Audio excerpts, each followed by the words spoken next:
Bertani garam. Garam dihasilkan dari air laut. Di pinggir pantai, petani garam membuat ladang garam. Ladang garam ini berbentuk tambak-tambak untuk menampung air laut. Ladang garam terbentang luas di pantai yang tidak memiliki banyak sungai. Contohnya di pantai utara Pulau Jawa, Madura, Sumatera, Sulawesi, dan pantai-pantai di daerah Nusa Tenggara lainnya.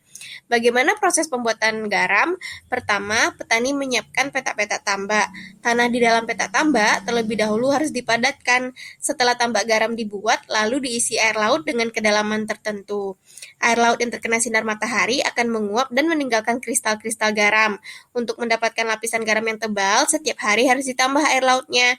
Hal ini untuk menggantikan air laut yang menguap.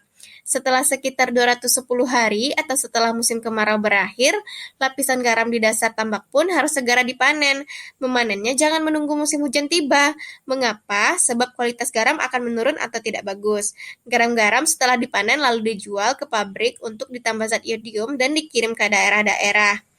Kamu telah membaca wacana di atas. Jawablah pertanyaan berikut ini. Pertanyaan pertama, bahan dasar pembuat garam adalah? Jawabannya adalah B. Air laut. Yang kedua, contoh pulau penghasil garam di Indonesia adalah?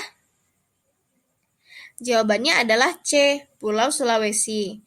Ketiga, proses perubahan wujud terjadi pada pembuatan garam dinamakan dengan menguap. Pernyataan yang benar adalah jawaban nomor 4. Jawaban yang benarnya adalah B. Agar garam yang dihasilkan bersih, air laut harus ditambahkan setiap hari. Nomor 5, waktu yang diperlukan untuk memanen garam adalah A. 210 hari. Perubahan wujud terjadi pada proses pembuatan garam. Bantulah Siti menceritakan proses pembuatan garam. Ceritakanlah berdasarkan gambar berikut ini.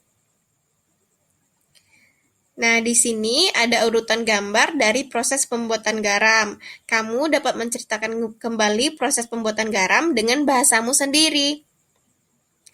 Dari teks bacaan tentang bertani garam dan cerita bergambar yang kamu bacakan, kita ketahui bersama bahwa perubahan wujud benda yang terjadi saat pembuatan garam dinamakan dengan menguap. Menguap atau penguapan adalah proses berubahnya bentuk zat cair atau air menjadi gas atau uap air. Nah, sekarang ayo mengamati. Waktu yang dibutuhkan petani garam untuk mengisi satu petak air laut adalah 2 jam. Berapa lama waktu yang diperlukan dalam satuan menit? Satuan jam dapat diubah menjadi satuan menit. 1 jam sama dengan 60 menit.